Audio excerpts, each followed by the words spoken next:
Hello guys, আজকে তোমাদের একটা রুটিন বলে দেবো যেটা তোমরা ফলো করলে অবশ্যই একটা ভালো রেজাল্ট তোমরা পেয়ে থাকবে। তো এই রুটিনটা ঠিক এরকম যে তোমরা একটা রুটিন সারা বছর ফলো করবে তা এমনটা নয়। তোমাদেরকে রুটিন বানাতে হবে প্রতিদিনের।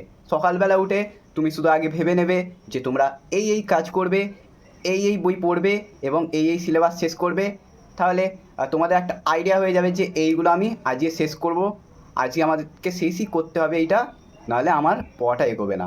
চেষ্টা করবে রাত্রের রুটিনটা একটু ফাঁকা রাখার, যাতে সারাদিনে যে কাজগুলো তোমরা করতে পারছো না, যে পড়াগুলো তোমাদের হচ্ছে না, যেগুলো মিস করে যাচ্ছ, সেগুলো একটু রাত্রে তোমরা কমপ্লিট করার চেষ্টা করবে এবং সেটা নিয়ে একটু ভাববে।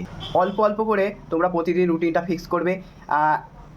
যেমন প্রথম দিনকে হচ্ছে 4 ঘন্টার একটা রুটিন তৈরি করবে, দ্বিতীয় দিনে 5 ঘন্টা, তৃতীয় দিনে তোমার হচ্ছে 6 ঘন্টা, এরকম করে আস্তে আস্তে বাড়তে থাকবে।